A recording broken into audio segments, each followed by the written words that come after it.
KBS 1라디오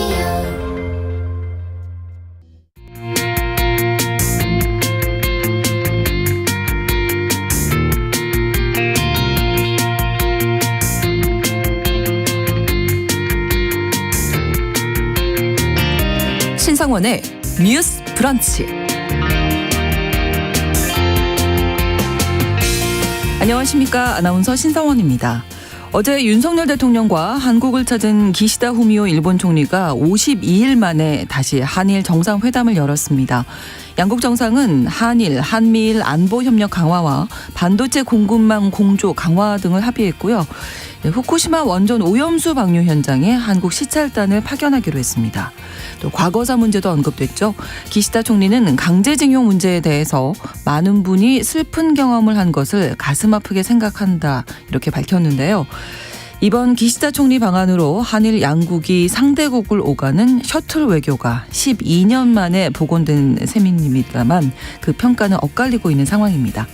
오늘 첫 번째 뉴스픽에서는 한일 정상회담의 성과 그리고 아쉬운 부분을 진단해 보겠습니다. 오늘 부모님께 전화 한 통 드리셨습니까? 5월 8일 어버이날인데요. 한국보건사회연구원에서 부모님과 따로 사는 가구를 대상으로 부모와 만남과 전화를 얼마나 하고 있는지 조사해봤습니다. 접촉 빈도가 딱 중간을 의미하는 중위 횟수가 왕래는 1년에 12회, 전화 연락은 1년에 52회였다고 하는데요. 한 달에 한 번 정도 만나고 일주일에 한 번 통화한다는 거죠. 여러분은 여기에 포함되시나요? 오늘 어버이날을 맞아서 슬기로운 뉴스 생활에서 부모님과 얼마나 자주 접촉하고 있는지 조사 결과 더 자세히 나눠보도록 하겠습니다. 5월 8일 월요일 신성원의 뉴스 브런치 문을 열겠습니다.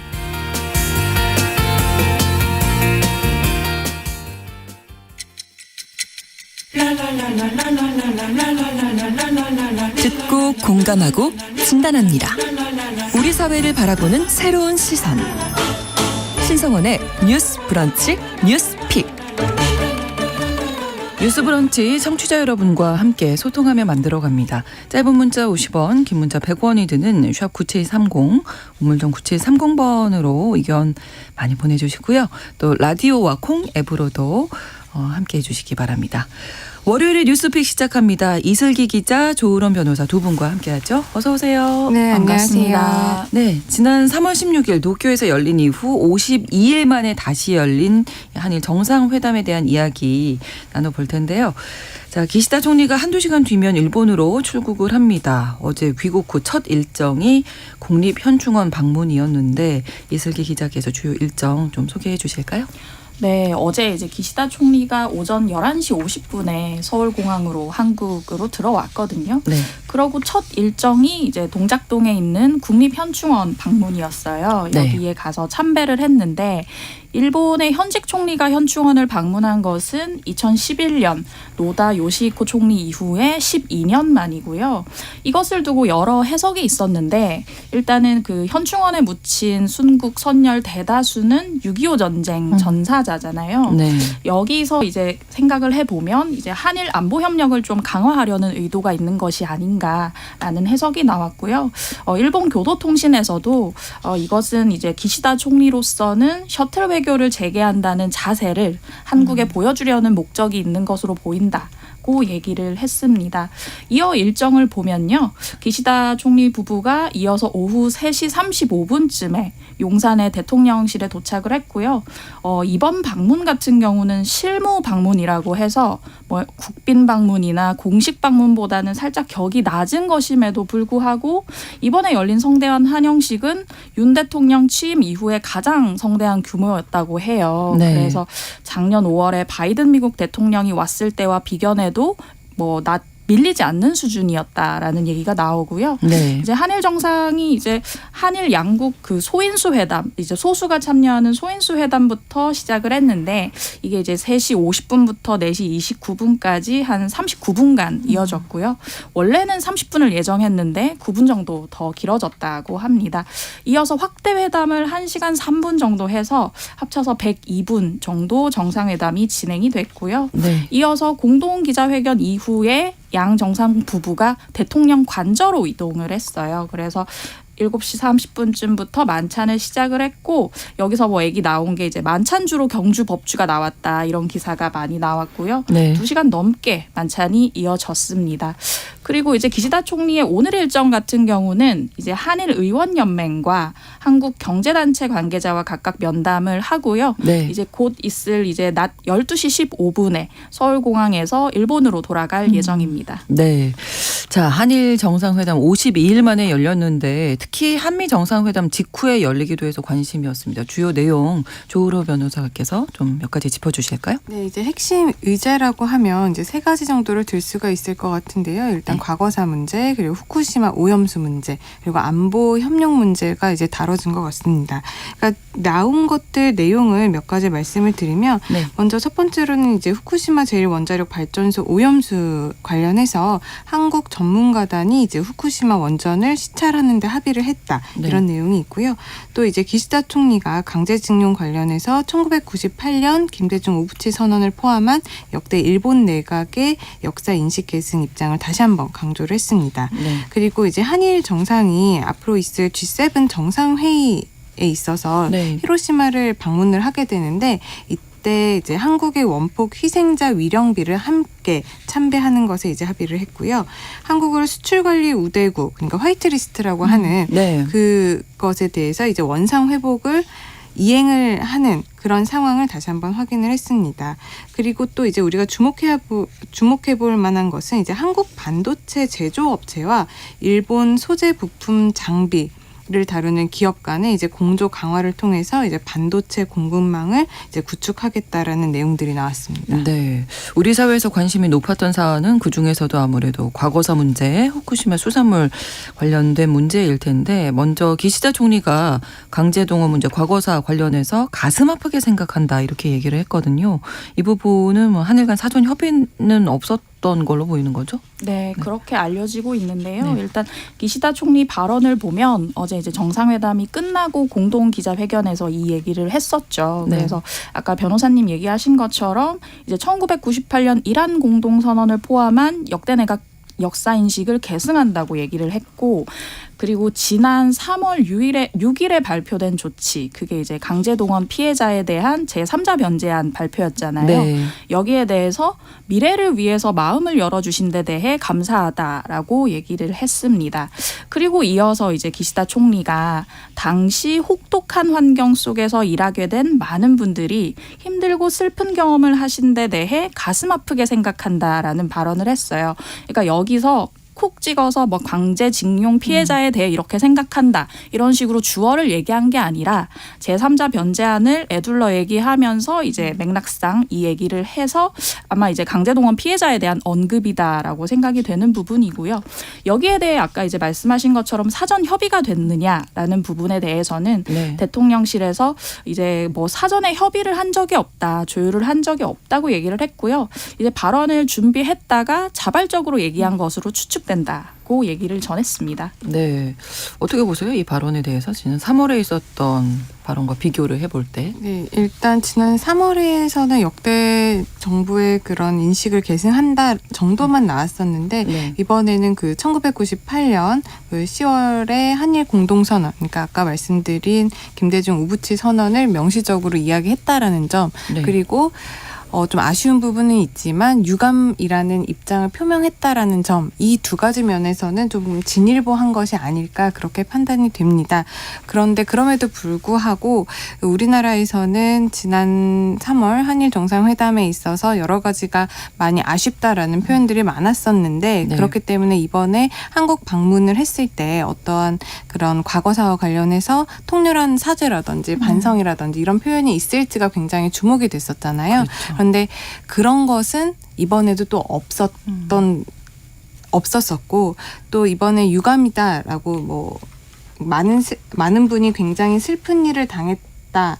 이런 부분에 대해 유감이다라고 입장을 표명을 하긴 했지만 그 부분에 대해서 기자들이 네. 그러면은 이것이 사과냐라는 질문에 대해서는 개인적인 입장이다라는 걸 또 한번 이제 명시적으로 했기 때문에 그런 부분에 있어서는 아직도 좀 아쉬운 부분들이 있다라고 생각이 됩니다. 네.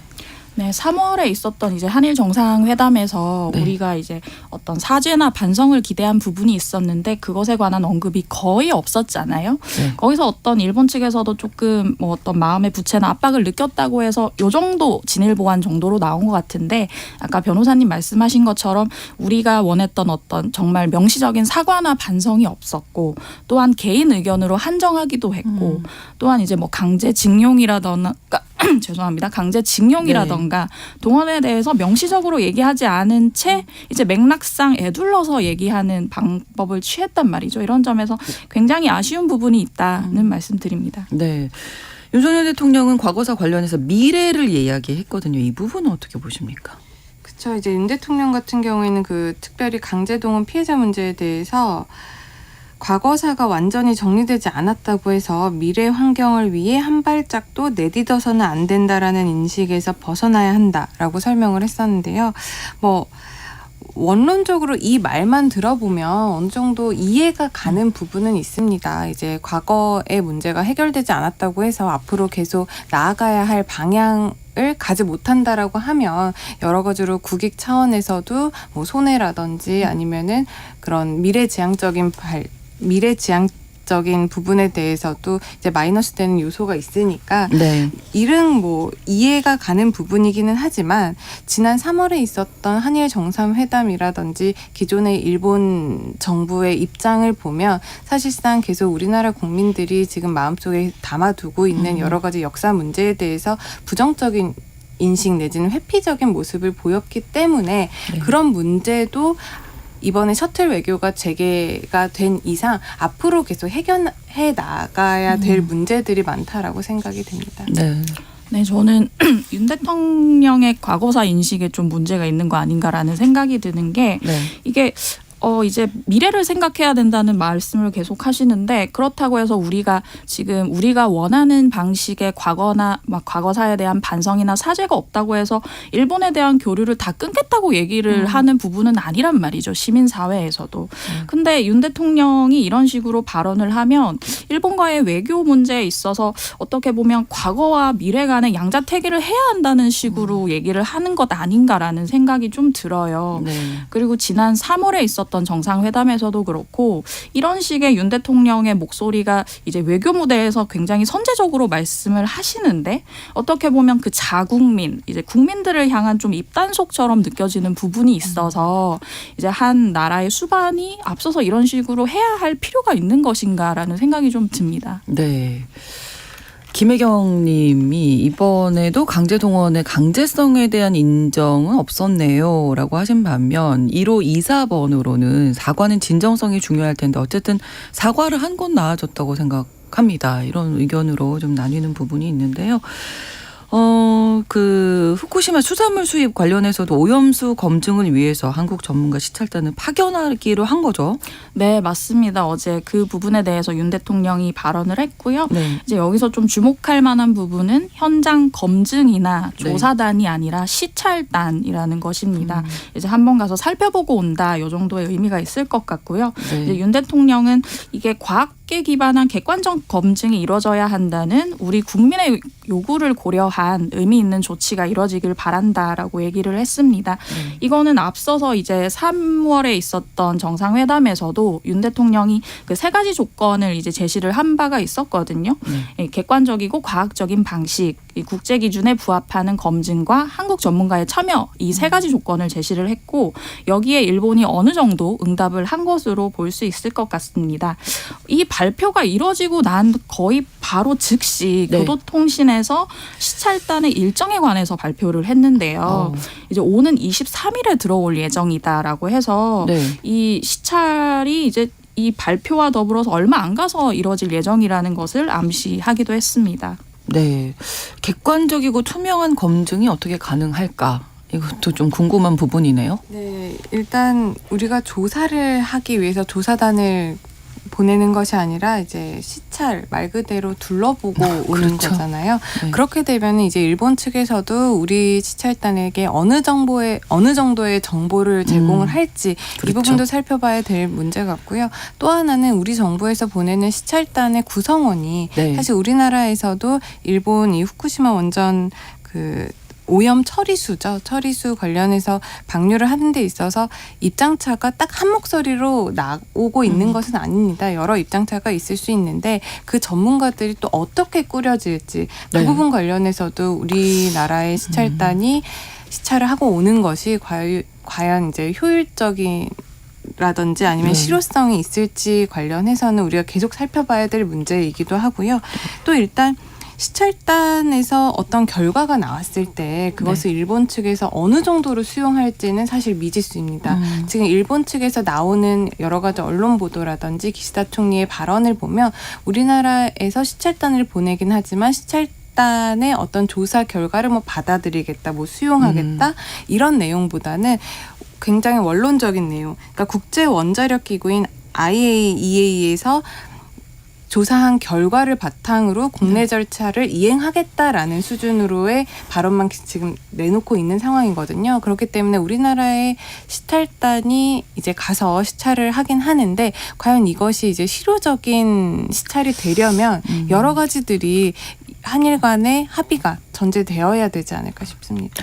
지금 이제 뭐 한 며칠 7월인가요? 이제 그때 방류를 한다고 해서 네, 맞습니다. 그때부터는 수산물 못 먹겠다 이런 분들도 많으시던데 네. 이런 부분에 대한 논의는 이번엔 없었습니다. 거잖아요. 그래서 이제 사실은 이번에 이제 시찰단이 가서 뭐 어느 정도 보고 오고 또 IAEA의 조사 결과가 나오고 만약에 오염수가 방류된다고 하면 그 다음 스텝이 바로 이제 수산물 수입 규제가 떠오르지 않을 수 없는데 네. 이것에 관해 질문이 있었는데 양 정상 다 대답을 하지 않았거든요. 그래서 이번에 가는 시찰단이 어느 규모로 얼마나 꼼꼼히 어디까지 자세히 들어갈 수 있을 것인가에 대한 걱정과 더불어서 여기에 대해서는 지금 양 정상이 어떤 입장을 두고 있는지에 대해서도 지금 많은 관심이 쏟아지고 있습니다. 네. 여러 부분 얘기했습니다만 이 52일 만에 다시 열린 한일 정상회담 뭐 성과라든지 아쉬운 부분 좀 평을 두 분께 부탁드릴까요? 네. 일단 이번으로 우리가 얻은 것 같은 경우에는 이제 셔틀 외교가 재개가 되었다. 이제 한일 간의 관계가 개선이 되는 모습이 보이고 있다. 이런 부분은 굉장히 좀 평가를 할 만하다고 생각이 되고요. 또 이번에 통렬한 반성이나 과거사 관련해서 사죄의 발언은 없었지만 그래도 3월보다는 조금 더 나아간 입장 표명이 있었다. 이것은 우리가 좀 눈여겨봐야 될 부분이 아닌가 싶습니다. 네. 하지만 아까도 말씀드렸다시피 과거사와 관련해서도 여전히 이렇게 조금은 불투명한 모습을 보이고 있고 또 여러 가지 뭐 안보 문제라든지 후쿠시마 원전 관련해서도 우리가 특별히 뭔가를 얻었다라고 할 만한 네. 눈에 띄는 성과가 국민의 눈높이에서는 없는 것도 이제 현실인 것 같아서 그런 아쉬운 부분들이 굉장히 많은 한일 정상회담이었다라고 생각이 되는데요. 네. 어쨌든 간에 이제 셔틀 외교가 재개가 된 것이다 보니까 네.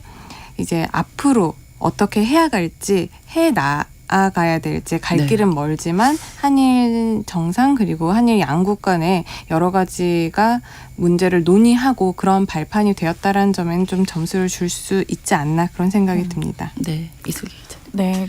그 지난 정상회담 때 많이들 의구심을 가졌던 부분이 화이트리스트 복원을 어떻게 구체적으로 할 것이냐 말만 하고 넘어가는 것 아니냐라는 의심들이 있었는데 이번 정상회담에서 좀 긍정적으로 평가할 만한 부분은 이것에 대한 좀 확실한 복원 방침을 밝혔다라는 부분인 것 같아요. 네. 이를테면 이제 한국 같은 경우는 지난달 24일에 선제적으로 일본을 화이트리스트에서 복구를 시켰거든요. 그렇죠. 그 절차를 이미 끝냈는데 일본은 아직까지는 절차가 진행 중이기는 합니다.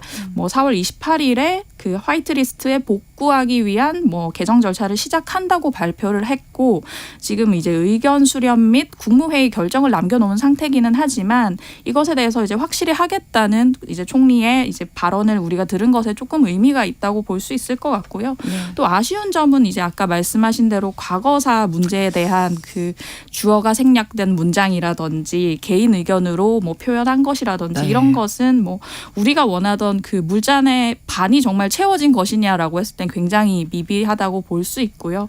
그리고 사실 이제 앞으로 또 일본이랑 G7에서 만날 텐데 이렇게 급박하게 한일 정상회담이 이뤄진 이유에 대해서 많은 분들이 이제 오염수 방류 때문이다라는 얘기를 많이 하세요. 그렇게 보이는데 일본이 얘기한 이 시찰당 방문을 받아들인 것 네. 이것이 얼마나 실효적으로 가능할지 중요하죠. 강론에서 그걸 얼마나 어디까지 들어가고 정말 시찰이 아니라 조사나 검증까지 갈 수 있는지를 얘기했는지가 좀 걱정이 되는 부분이기도 합니다. 네.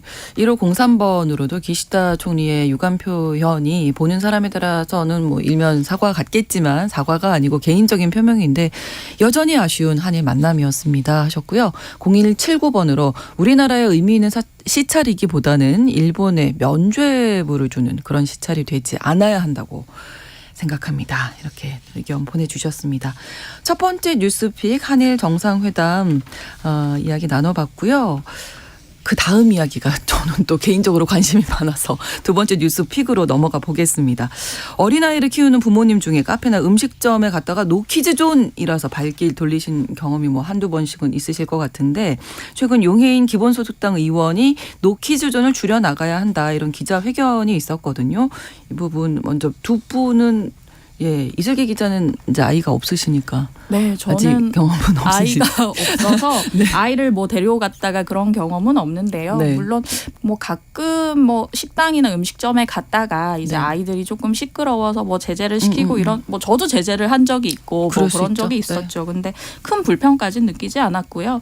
네. 이것 때문에 조금 찾아보니까 네. 특히나 이제 제주 요즘에 한 달 살기 이런 거 많이 하시잖아요. 네. 그런 거 하실 때 이제 학부모님들이 많이들 카페에 내가 제주도에 어느 지역 가려고 하는데 그 근처에 그렇게 노키즈존이 많나라는 질문을 많이 올리시더라고요. 그러면 이제 댓글로 뭐 어디 지역은 거의 다 노키즈존입니다. 이런 것들이 달리던데 생각해보면 이제 정말 기분 좋게 가족들이 기분 전환하러 한 달 살기 하러 가셨다가 네. 이런 뭐 하플이라고 하는 네네. 곳에서 이제 입장 거부를 당하면 얼마나 기분이 나쁘시겠어요. 그렇죠. 그리고 또 그런 얘기도 하시더라고요. 아예 뭐 명시적으로 노키즈존 하면 모르겠는데 인스타그램 같은 SNS를 통해서 확인하라고 한다. 근데 나는 SNS를 하지 않아서 거기가 노키즈존인지 정보를 알 수가 없는 거네요. 그렇죠. 그러면? 모르고 갔다가 어. 가서 문전박대를 당했다라면서 억울함을 호소하시는 분들이 굉장히 많더라고요. 네.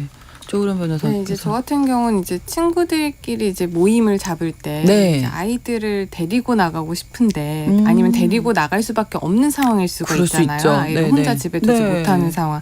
그런데 이제 친구들을 만나야 되고 그럼 좀 이제 오랜만에 친구들을 보는 거면 좀 뭐 인스타나 뭐 SNS에서 유명한 곳에 가고 싶을 때들이 있잖아요. 네, 네. 그런데 이제 그런 데들이 이제 노키즈 존이 많다 보니까 아무래도 약속 장소를 아이가 갈 수 있는 곳으로 이제 잡아보자라고 하는 경우들이 많아요. 그러면 이제 엄마 입장에서는 하플 같은 경우는 좀 꿈을 접어야 되는 그렇죠. 그런 문제들이 포기를 있죠. 해야죠. 네. 그리고 또 반대로 이제 내가 아이를 데리고 나가야 되면은 네. 아무래도 눈치가 보이더라고요. 특별히 이게 노키즈존이 아니고 일반 뭐 식당이라든지 일반 뭐 장소임에도 불구하고 네, 네. 아이가 울면 혹시라도 주변에서 눈치 맞아요. 주는 거 아닐까 아니면 주변에 혹시라도 민폐를 끼치게 되는 것이 아닐까라고 해서 스스로가 엄청 위축되는 그런 경험들이 굉장히 많았습니다. 계속 애를 혼내게 된다니까요. 그만하라고. 그럴 수밖에 없는 상황인 건데 노키즈존이 대략 한 2014년쯤부터 우리 사회에 등장을 했는데 왜 등장을 했다고 보십니까? 이슬기 기자님. 네. 이게 갑자기 뭐 내가 좋아하는 카페에 갔는데 노키즈존 이런 게 붙어서 당황하신 분들이 많으셨을 텐데 저도 이번 기회로 찾아보니까요. 네. 2011년에 그런 사건이 있었대요. 그러니까 부산에 있던 어떤 음식점에서 네. 종업원 분이 뜨거운 물을 들고 가다가 10살 아이랑 부딪혀서 아이가 화상을 화상이 입는 입었군요. 사건이 있었어요. 네. 이것에 대한 판결이 2013년에 나왔는데 법원에서 이제 종업원이 부주의했고 식당 주인의 직원 안전 교육이 미흡했다라고 하면서 4,100만 원을 배상하라고 판결을 내렸습니다. 2013년에 이런 판결이 나오고 또 2014년에도 비슷한 판결들이 계속 나오거든요. 그러면서 이게 이런 판결들이 이제 노키즈존의 서막이다. 업주 입장에서는 이러한 어떤 부담을 위험성을? 안고 이제 하기가 좀 어렵다 해서 노키즈존을 선언한 곳이 많이 늘어났고 네. 특히나 이제 서울의 뭐 강남이나 홍대 같은 사람들이 많이 몰리는 상업지구의 카페나 음식점에서 시작이 됐다고 해요. 네. 근데 또 노키즈존이 좀 한 번 더 이렇게 팝업이 됐던 게 네. 이제 2016년에 어떤 부모님이 국가인권위원회에 제소를 하셨거든요. 네, 네. 거기서 이제 다시 노키즈존 얘기가 나왔습니다. 그렇습니다. 노키즈존 이야기 잠시 후에 이어가겠습니다. 뉴스 브런치 1부 마치고요. 11시 30분부터 일부 지역에서는 해당 지역 방송 보내드리겠습니다. 지금 시각은 11시 30분입니다. KBS 여러분은 지금 KBS 1라디오 신성원의 뉴스 브런치를 함께하고 계십니다.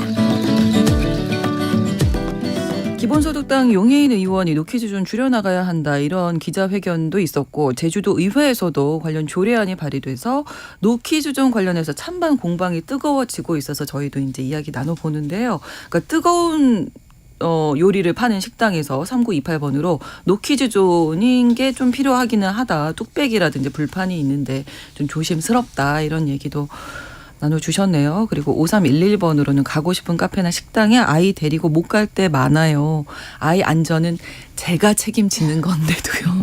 이게 또 부모님 입장에서 또 말씀을 해주셨는데 그런데 네, 네. 방금 문자 주신 부분이 이제 네. 부모님 입장에서는 내가 애를 잘 케어하면 되잖아라고 생각을 하실 수도 있는데 이제 저도 이제 아이 엄마니까 그런 생각이 들 때가 있습니다. 아이가 울면 빨리 밖으로 데리고 나가서 달래면 되지 민폐 안 끼치게. 네. 그런데 이제 식당 입장에서 생각을 해보고 아까 이게 기자님께서도 노키즈존이 발생을 하게 된 그런 배경 설명을 해주셨잖아요. 아까 식당에서 그 아이 부모에게 그러니까 아이 측에게 4,100만 원을 배상하라는 판결. 그러면 식당 입장에서는 부모가 관리를 소홀히 했음에도 불구하고 식당에서 관리가 부족했다. 여러 가지 안전조치가 네, 미흡했다라는 것 때문에 굉장히 거액을 배상을 해야 된단 말이에요. 그렇죠. 사실 식당 입장에서는 그 가족이 와서 올려주는 매출보다도 대비. 정말 크게 손해배상을 해야 되고 네. 여기서 그러면 부모의 관리 소홀 책임도 물을 수 있는 거 아니냐라고 생각을 하실 텐데 대부분 이런 판결이나 이런 사건에 있어서 부모의 관리 소홀 책임이 한 30% 정도밖에 인정이 안 됩니다. 그러면은 과반수가 넘는 대부분의 책임을 식당 측에서 져야 되기 때문에 식당으로서는 또 어쩔 수 없는 너무나 결정일 수가 부담인 있고요. 거군요. 또 식당에서는 뭐 대기업 식당도 있을 수 있지만 굉장히 영세한 식당일 수도 있잖아요. 네. 영세한 식당에서도 이런 부담을 다 껴안고 가기가 좀 어려운 측면도 있기 때문에 노키즈존이 이제 시작이 되게 된 것이 아닐까 싶습니다. 네. 그러면 이 최근에 용해인 의원이 아이를 안고 이제 국회에서 기자회견 열었잖아요. 이 부분 좀 네, 변호사님 어린이날 전날이었습니다. 이제 국회 소통관에서 23개월 된 아들을 데리고 이 기자회견을 열었었는데요. 일단 노키즈 대한민국을 퍼스트 키즈 대한민국으로 만들겠다라는 포부를 밝혔었고요. 네. 두 가지 정도 내용이 나왔습니다. 첫 번째 내용은 이제 공공시설에서 의외로 노키즈존이 많다라고 해요. 네. 그렇기 때문에 이제 공공시설부터 노키즈존을 없애나가야 된다라고 하면서 이제 공공시설조차 합리적인 이유 없이 노키즈존으로 운영되는 경우가 허다하다. 대표적으로 국립중앙도서관은 만 16세 이상만을 이용자로 삼으며 초등학생 이하 연령은 아예 출입할 수 없다라고 지적을 했습니다. 네. 그리고 두 번째는 그 어린이들의 여가권을 보장하고 돌봄의 공공성을 확대하는 한국판 어린이 패스트트랙 제도를 도입을 하자라고 주장을 했는데요. 이 패스트트랙 같은 경우에는 이제 어린이 동반 가족이나 네. 임산부가 뭐 박물관이라든지 미술관, 공원 이런 곳에 이제 줄을 서지 않고 좀 빨리 들어갈 수 있는 그런 입장을 할 수 있는 제도를 말을 합니다. 그리고 마지막으로 용해인 의원이 평등법을 제정해 누구도 거부되지 않는 사회를 만들어야 한다면서 네. 세계 최하위의 출생률을 극복하려면 양육자와 어린이를 거부하는 사회를 바꿔야 한다라고 기자회견했습니다. 아까도 두 분께서 말씀해 주신 SNS에서 많이 올라오는 인기 있는 장소에 특히 노키즈존이 많다는 거잖아요. 네, 근데 실제로 노키즈존이 많은 장소 어떤 지역이 따로 있나요? 네, 아까 이제 제가 서두에 이제 제주도 얘기를 잠깐 네. 드렸었는데 제주도에 굉장히 노키즈존이 많고 관련해서 이제 토론회를 개최했더라고요. 네. 내용을 보니까 이제 포털 사이트 등에서 검색이 되는 전국의 노키즈존이 총 542곳 정도 된다고 합니다. 그중에 경기 지역이 80곳으로 가장 많기는 하거든요. 네. 그 다음이 이제 78곳 제주도에 몰려 있고 이어서 서울 65곳, 부산 63곳 정도 돼요. 이렇게 대도시나 제주도 같은 사람이 많거나 관광지거나 이런 곳이 많거든요. 그러네요. 근데 이거를 또 인구 10만 명당 업소수로 환산을 하면 제주도가 압도적입니다.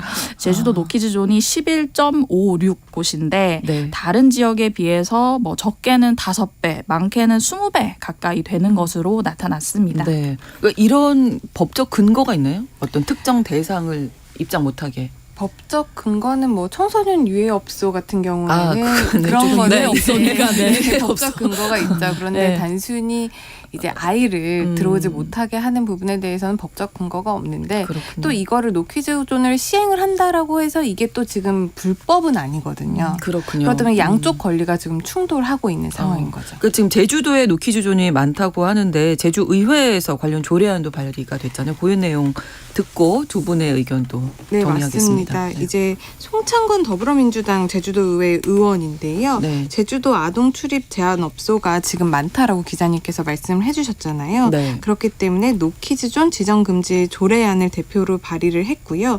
이 조례안 같은 경우에는 이제 도지사가 이 노키즈존 업소에 대해서 지정 금지를 권고 그리고 계고하는 내용이 있는 그런 조례안입니다. 그렇기 때문에 이것을 아예 노키즈존을 하지 못하게 하자 이게 아니라 노키즈존을 금지할 것을 계도 아니면 권고 정도 할 수 있는 조례안을 만든 것으로 보입니다. 네. 지금 청취자 여러분들도 많이 의견 주고 계신데요. 8101번으로 조용한 카페에서 조용히 쉬고 싶어서 노키즈존을 일부러 찾아가는 편이라고 하십니다. 다른 고객의 쉴 권리와 그런 분위기를 유지하고 상업행위를 할 상점주의 권리도 대변돼야 할 것 같아요. 저도 일정 부분 맞다고 생각하고요. 5345번으로 반대로 카페나 식당이 개인 사업장이니까 노키즈존 을 하든 말든 할 수 있겠지만 도서관 같은 공공시설에서 일부 아이들 입장이 허락되지 않는다면 그건 참 답답하네요. 이렇게 말씀해 주셨고 박민호님 예술의 전당도 어린이는 공연장 출입 금지라서 바깥에서 모니터로 봐야 합니다. 표가 있어도 그래요. 좀 안타까운 사연인데요. 또 백정민님 제가 생각했던 거를 써주셨는데 아이를 낳으면 뚝딱하고 어른으로 된답니까? 누구나 어린이일 때가 있는데 왜 기억을 못 하실까요?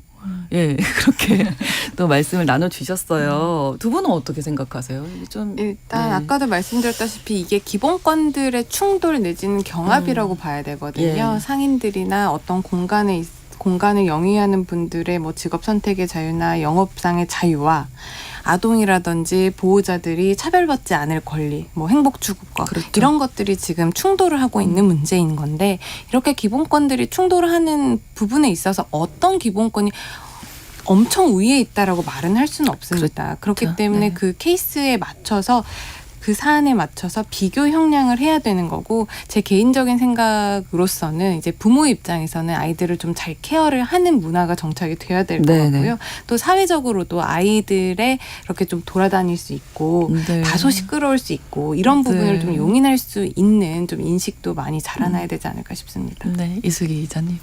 네, 이게 여론조사를 해보면 네. 노키즈존에 대한 찬성 의견이 압도적이거든요. 70%를 넘어서고 네. 반대하신다는 의견 한 17% 정도입니다.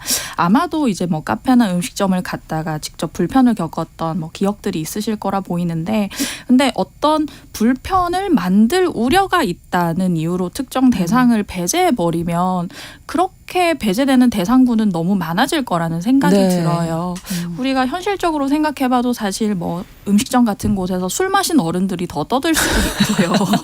많이들 보셨을 겁니다. 그렇기 예. 때문에 네. 이렇게 노키즈존 해서 키즈는 배제한다 이런 문화가 생기면 예를 들어 장애인 분들이라든지 그렇죠. 고령자 분들도 네네네. 제한하는 어떤 차별 문화가 2차, 3차 생길 수도 있고 그게 너무 그냥 자연스러운 일이 돼버릴까봐. 특정 대상은 네. 그냥 배제해도 된다라는 인식이 생길까봐 좀 걱정되는 부분이 있고요. 그렇죠. 그리고 이제 이것은 아이에 대한 차별뿐만 아니라 아이를 데리고 간 양육자에 대한 차별이기도 하거든요. 네, 이제 같이 입장을 못 할 테니까요. 그리고 여기서 이제 입장 거부를 당한 아이가 컸다고 생각을 하면 네. 이런 차별 경험이 있는 아이는 누군가를 또 차별하는 게 굉장히 익숙할 가능성도 있고요. 그런 아이들에 대한 교육 환경과 사회 인식을 좀 생각해 보시면 조금 더 노키즈존에 대해서 나의 어떤 권리를 침해한다 정도가 아니라 조금 더 생각을 해보실 여지가 있지 않을까 싶어요. 그리고 마지막으로 소개해드리고 싶은 말은 제가 이것 관련해서 이제 좀 취재를 해보니까 엄마들이 그런 말 하더라고요. 저출생 하는데 그렇게 아이들이 싫으면 전국이 노키즈존 하면 되는 거 아니냐. 아이를 안 낳으면 되는 거 아니냐. 막상 아이를 낳으라고 해놓고 아이를 사람들 안 보이는 데서 조용히 키우기를 집에서만 바란다. 키우라. 네. 뭐 이런 건가요? 그게 너무 힘들다고 얘기를 하더라고요. 그러니까요. 박미영님도 대부분의 아이들은 다른 손님들에게 피해 주지 않습니다. 간혹 선을 넘는 그 아이 또 그 방치해두는 부모님 때문에 노키즈존이 줄어들지 않는 것 같아요. 이렇게 남겨주셨고요. 7733번 인천에서 애청해 주시는 선생님께서 어린아이를 어떻게 보는가에 있다고 봅니다. 손님들이 많은 식당에서 울고 있는 어린아이를 부모가 데리고 나가서 달래는 부모가 있는가 하면 어떤 경우는 그 자리에서 그냥 울게 놔두는 부모가 있는데 이게 문제가 아닌가 싶습니다. 어린 아이를 다 귀여운데 다만 타인에게 피해를 주지 않도록 잘 가르치는 부모님의 매너가 필요하다고 말씀해 주셨어요. 어떻게 보면 노키즈존으로 아이를 배제할 것이 아니라 아이가 그렇게 문제를 일으키고 남들에게 민폐를 끼친다라고 하면은 그 노키즈존으로 아예 정해놓는다기보다는 좀 퇴출할 수 있는 그런 어떤 사회 문화도 자리를 잡힌다면 조금 더 절충안이 되지 않을까 싶습니다. 네, 쉽지 않은 문제였네요. 네, 월요일에 뉴스픽 이슬기 기자, 조으론 변호사 두 분과 함께했습니다. 고맙습니다. 감사합니다. 신성원의 뉴스 브런치는 여러분과 함께합니다. 짧은 문자 50원, 긴 문자 100원이들은 샵 9730, 무료인 콩앱과 일라디오 유튜브를 통해 참여해주세요.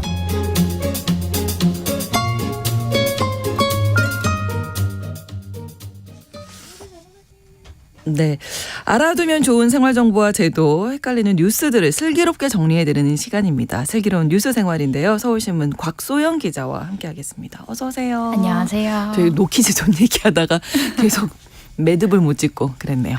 자, 첫 번째 뉴스 어떤 건가요? 네, 저는 앞에서 노키즈존 얘기를 해주셨는데 네. 어버이날 관련한 소식 좀 어버이날입니다. 가져왔습니다. 네. 저도 오늘 아침에 부모님께 카네이션 좀 달아드리고 나왔거든요. 감동하셨겠네요, 부모님께서. 예. 맞습니다. 그래서 우리나라에서 이제 부모랑 자녀 간에 얼마나 좀 가깝게 지내고 있는지 가늠해 볼 수 있는 연구 결과가 있어서 소개를 좀 드려보려고 합니다. 한국보건사회연구원이 지난해 3월부터 7월까지 3,130명의 가구원을 대상으로 부모님과 얼마나 가깝게 지내는지 물어본 조사 분석 보고서를 어제 발표를 했습니다. 이 3,130명 중에서요. 부모와 따로 산다고 응답한 가구는 전체의 45%였다고 하는데요. 네. 거의 절반에 가까운 수치죠. 그러네요. 이 45%에 달하는 부모와 따로 사는 자녀 가구에 한정을 해서 1년에 몇 번이나 서로 왕래를 하세요? 이렇게 질문을 했더니 네. 1년 평균 40번 왕래를 하고 112회가량 전화 연락을 한다. 이렇게 조사가 됐습니다. 네. 한 달 평균으로 치면 한 달에 3.3회는 부모님을 만나고 일주일에 2.2회는 부모님과 통화를 하는 셈인 겁니다. 제 생각보다는 더 자주 만나고 통화도 자주 하는 게 아닌가. 그렇죠. 네요. 이게 사실 이 수치가 평균 수치다 보니까 왕래나 전화 횟수의 평균값이거든요. 그래서 이제 왕래를 정말 많이 하시는 분이 있으면 그 한 분이 평균값을 올릴 수가 있잖아요. 그렇죠. 그래서 생각보다 많다고 느끼셨을 수도 있는데 그래서 부모와 따로 산다고 응답한 대상자들을 이제 접촉 빈도 순서로 줄을 일렬로 쫙 세웠을 때 정확히 중간에 있는 분, 그러니까 횟수의 평균이 아니라 사람의 평균인 거죠. 네. 이 중간 위치에 있는 응답자의 이제 접촉한 횟수를 중위 횟수라고 해서 좀 살펴봤더니요. 네. 왕래는 1년에 12회, 통화는 1년에 52회 이루어졌다고 하더라고요. 네, 네. 그러니까 한 달에 한 번 정도 만나고 일주일에 한 번 정도 통화를 한다는 겁니다. 좀 현실성이 있는 그러네요. 네, 수치죠. 네. 숫자가 확 떨어지네요. 네. 그런데 이 수치도 사실 가구 소득에 따라서 조금 달랐습니다. 그 저소득층 가구의 경우에는 1년 평균 39회 부모와 왕래를 했고요. 전화 연락은 91회 정도 했습니다. 아까 전체 가구 평균 평균이 각각 40회, 112회였는데 조금씩 낮은 수치인 겁니다. 네. 이번 주말에 지난 주말에 이제 어린이날 어버이날 기념하기 위해서 가족들이 많이들 모임 가지셨을 텐데 요즘 맞습니다. 외식도 만만치 않죠. 아, 네, 그렇습니다. 지난 주말에 말씀하신 대로 외식을 나가셨다가 네. 그 급격하게 오른 물가에 너무 놀라신 분들이 많으실 네, 것 같아요. 생각보다 비용이. 네. 안 그래도 통계청이 그 4월에 물가 동향을 발표했거든요. 네. 지난달에 대한. 근데 실제로 외식 물가가 지난해 4월, 그러니까 전년 동기와 대비를 했을 때 7.6%나 상승을 했습니다. 이게 2020년 12월부터 한 29개월 정도 그러니까 이어져서 꾸준하게 물가가 상승하고 있는 상태인 겁니다. 네. 통계청이 외식 물가를 측정을 할 때요. 그 기준으로 삼는 대표적인 메뉴가 39가지 정도 있거든요. 네네. 이 가정의 달에 아이들이랑 많이 드실 만한 햄버거, 짜장면부터 네. 그 어버이날에 네. 부모님을 모시고 가기 좋은 오리고기나 삼계탕 아. 이렇게 다양한 메뉴에 걸쳐서 외식 물가를 측정하는데 네. 햄버거가 17.1%로 가장 햄버거 많이 올랐군요. 네, 많이 올랐고요. 짜장면은 9.2%, 삼계탕도 9.6% 이렇게 외식 물가가 골고루 메뉴별로 다 오른 것으로 확인이 됐습니다. 왜 이렇게 오르는 걸까요? 일단은 기름이라든지 곡물과 같은 원재료들의 상승이 좀 큰 영향을 미쳤고 네. 요새 구인난 때문에 인건비가 인상됐잖아요. 이 부분도 물가에 천천히 계속 반영이 됐기 때문입니다. 그리고 코로나19 거리두기가 최근에 좀 풀리면서 외식을 하시는 분들이 좀 많아져서 외식 수요가 늘어난 것도 물가에 영향을 줬다고 합니다. 그렇군요. 3272번으로 저희는 일 때문에 부모님을 1년에 4번 뵙지만 하루 2회 이상 전화 드립니다. 친오빠도 아침 저녁 2회 페리 전화 드리고요. 밤새 잘 주무셨는지 하루 무사히 잘 보냈다고 꼭 전화 드립니다 하셨습니다. 효도하고 계시네요. 반성합니다. 허창행님, 어버이날 앞둔 주말에도 부모님이 자식 집에 가죠. 애 봐주거나 반찬 해주러 갑니다. 요즘 또 세태를 얘기해줘요. 고요. 4311번으로 어버이날인 것도 문득 잊었네요. 오늘 전화 드려야겠습니다. 하셨는데 뭐 바삐 살다 보면 그럴 수 있습니다. 오늘 어버이날이니까요. 저희가 말씀드렸으니까 뭐 직접 뵙지는 못하더라도 전화 한 통 꼭 잊지 마세요. 자, 그리고 한 가지 소식 더 가지고 오셨네요. 네, 맞습니다. 코로나19 소식. 아, 네네. 좀 반가운 소식을 들고 왔습니다. 네. 일명 WHO라고 하는 세계보건기구가요. 지난 5일에 코로나19에 대해서 국제적 공중보건 비상사태를 해제하겠다 이렇게 발표를 했습니다. 이런 날이 오는군요. 네, 드디어 좀 일상과 가까워지는 것 같은데요. 네. 코로나19에 대해서 그 전까지는요. 이 세계 모든 국가들이 비상사태가 돼서 코로나19 방역에 힘을 막 썼잖아요. 네. 근데 이제는 세계보건기구가 코로나19가 그렇게까지 전 세계가 비상 대응을 할 정도의 위험은 아니다. 이렇게 선언을 한 셈입니다. 네. 우리나라도 그래서 변화가 있겠죠, 앞으로. 네, 우리나라에도 영향이 좀 클 것 같습니다. 질병관리청은 세계보건기구의 발표가 나온 다음 날에 세계보건기구의 비상사태 해제 상황과 국내외의 유행 현황 그리고 지금 우리나라의 방역 의료 역량 등을 종합적으로 검토해서 조만간 코로나19 위기 단계를 좀 하향하겠다 이렇게 발표를 했습니다. 네. 이번 주에 감염병 전문가들의 의견을 듣는 회의체가 열리거든요. 네.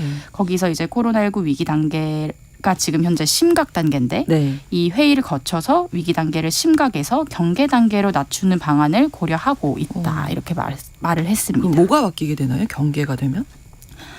정부가 이전에 코로나19 일상회복 로드맵이라는 걸 발표한 적이 있거든요. 네. 이 로드맵에 따르면 3단계에 걸쳐서 천천히 코로나19를 독감 정도로 취급하겠다 이런 방향을 좀 발표를 한 거예요. 근데 이 로드맵의 1단계가 바로 위기 단계를 심각에서 경계로 바꾸는 내용이거든요. 네. 이 1단계 조치가 이뤄지면요. 지금 코로나19 확진자 격리 기간이 7일이잖아요. 네. 이 기간이 5일로 줄어들고요. 아. 그리고 전국에 임시 선별검사소의 운영이 중단됩니다. 그리고 여전히 신규 확진자 수가 매일 발표가 되고 있는데 이 통계가 주 단위 발표로 바뀔 예정입니다. 네. 다만 이제 병원이나 요양원 등의 감염 취약 시설에서는 지금 여전히 마스크 착용 의무가 계속 유지되고 있잖아요. 그렇죠. 이 부분도 1단계 조치가 이뤄져도 마스크 착용 의무는 계속 유지가 될 예정이고요. 코로나19의 검사나 치료 그리고 백신 접종 등의 과정도 계속 유지가 될 계획입니다. 네. 경계로 낮출 수 있다. 네. 이런 뉴스까지 전해주셨습니다. 슬기로운 뉴스생활 서울신문 곽소영 기자와 함께했습니다. 고맙습니다. 감사합니다.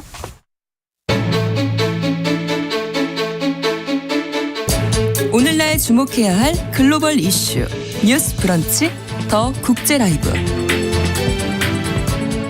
나라박 소식 전해드립니다. 더 국제 라이브 외신캐스터 조윤주 씨와 함께합니다. 어서 오세요. 네, 안녕하세요. 지난 주말에 영국에서 찰스 3세 국왕의 대관식이 열렸습니다. 네. 와 진짜 이런 날도 오네요. 이 날도 오네요. 네, 정말. 코로나가 끝나서 그런 거 아닌가라는 생각도 들기도 해요, 사실. 네네. 70년 만에 대관식인데 네. 엘리자베스 2세 여왕 대관식 이후에 찰스 3세가 나이 많이 기다렸잖아요. 오래 네, 기다렸죠. 사실 평생 기다렸던 왕세자로 계속 예. 맞아요. 네. 그러니까 왕세자가 된 지 65년 만에 정식으로 왕이 그렇군요. 됐고 올해 나이가 74살입니다. 1948년생. 아내인 카멜라 왕비와 함께 다이아몬드 주빌리 마차를 타고 이제 버킹엄궁 나와서 대관식에 참석을 했는데요. 네. 캔터베리 대주교가 집전을 했고 이제 찰스 3세 국왕에게 그 유명한 왕관을 씌워줬습니다. 와. 왕관의 무게가 2.23kg, 루비, 사파이어, 자수정 해서 444개 보석이 박혀 있었습니다. 네네. 이제 이 대관식의 찰스 3세가 하나님의 이름으로 그의 본보기로서 나는 섬김을 받지 않고 섬길 것이다. 신이여 왕을 구하소서. God save the king. 이거 맨날 많이 들어보셨죠. 네, 이제 네, 네. 그걸 하면서 수돈 종소리를 올리면서 이제 대관식이 마무리가 됐고요. 이렇게 하면서 찰스 3세가 영국 국왕 중에서 가장 나이가 많은 왕으로서 즉위한 기록을 세웠습니다. 40번째 영국의 왕이 되었습니다. 네, 정말 역사적인 대관식이었는데 뭐 많은 인파가 몰렸겠고요. 네, 맞습니다. 그 웨스터민스터 사원까지 버킹엄궁에서 2km 정도 되는데요. 거기에 네. 이제 인파들로 가득 채워졌고 영국 국기 유니언잭 흔드는 사람들이 많이 있었습니다. 영국 대관식을 TV로 지켜본 시청자가 1,880만 명 정도 된다고 이제 보도가 나왔고요. 네. 엘리자베스 2세 여왕 때 장례식 때 평균 시청자 수가 2,650만 명 정도 됐다고 합니다. 네. 영국 전역 한 5만 곳에서 대관식 기념해서 이웃들과 함께 음식을 나눠 먹는 빅 런치 행사가 있었다고 하는데요. 시금치, 콩, 치즈, 허브가 들어간 파인 퀴쉬로 사람들이 음식을 나눠 먹었다고 합니다. 그리고 엘리자베스 2세 여왕 때 그때 대관식 70년 전이잖아요. 그때는 닭 요리가 메인 요리였다고 합니다. 뭐 세계 각국 정상들도 초청이 됐지만 70년 전 대관식에 비해서는 초청 인원이 많이 줄어든 거라고요. 네. 엘리자베스 2세 여왕 때 8,000명이 초청이 됐다고요. 근데 그중에 영국 귀족만 910명이니까 세월이 참 많이 지났다라고 그러네요. 보시겠고요. 네. 이번 대관식은 2,000명 정도 초청이 됐습니다. 국가 원수급 포함해서 100명에서 세계 203개 국가 대표가 참석을 했는데요. 미국 바이든 대통령, 부인 질 바이든 여사, 마크롱 프랑스 대통령, 트리도 캐나다 총리 그리고 앨버니지 호주 총리 이렇게 참석했고 우리나라는 한덕수 총리가 참석을 했습니다. 네. 인원수 좀 줄었어도 대관식 비용이 만만치 않게 들었을 텐데 네. 아무래도 세금으로 치르다 보니까 과도한 비용 지출에 대해서 비판하는 목소리도 있다고요. 네. 지금 알려진 바로는 1억 파운드 우리 돈으로 1,700억 원을 와. 이 대관식에 썼습니다. 그러니까 그렇군요. 하루 동안에 이렇게 많은 돈을 쓸 수 있나 싶을 정도로 돈을 썼고요. 엘리자베스 2세 영국 여왕 그 대관식 때 157만 파운드 이제 물가 상승률 감안한다면은 우리 돈으로 930억 원 정도 들었다고 하니까 꽤 많은 돈이 그러네요. 들었습니다. 2배 가까이. 네. 뭐 버킹엄궁 측에서는 이번 대관식 통해서 영국 경제에 10억 파운드 우리 돈으로 1조 6,700억 원이라는 경제 효과가 있다라고 얘기를 합니다. 이제 보통 이제 물론 국제적인 행사가 있을 때 뭐 네. 경제적인 부양 효과가 네, 얼마마다 네. 하는데 네. 뭐 글쎄요 이 정도까지 됐을까 싶긴 합니다. 뭐 어쨌든 궁에서는 그 정도 경제 효과가 있다라고 주장을 했습니다. 네. 그러니까 전체적으로 보니까 뭐 세금으로 왕실이 또 운영이 되잖아요. 맞아요. 그러다 보니까 군주제 지금 필요하냐 21세기에 네, 뭐 이런 맞아요. 여러 얘기가 나오는 것 같습니다. 그래서 이제 시민단체들이 시위를 벌였어요. 사실 뭐 이제 그 대관식을 보고 싶어하는 사람도 있었지만 이게 네. 우리 구제가 필요하냐라면서 반군주 단체인 리퍼블릭 회원들이 사람들이 네. 나의 왕이 아니다. Not my king 이렇게 쓰인 오. 노란색 깃발을 들고 이번 대관식에 대해서 반대 의사를 밝혔고요. 네. 또 웨스터민터 사원에 도착하자 야유를 보내는 또 시민들도 있었습니다.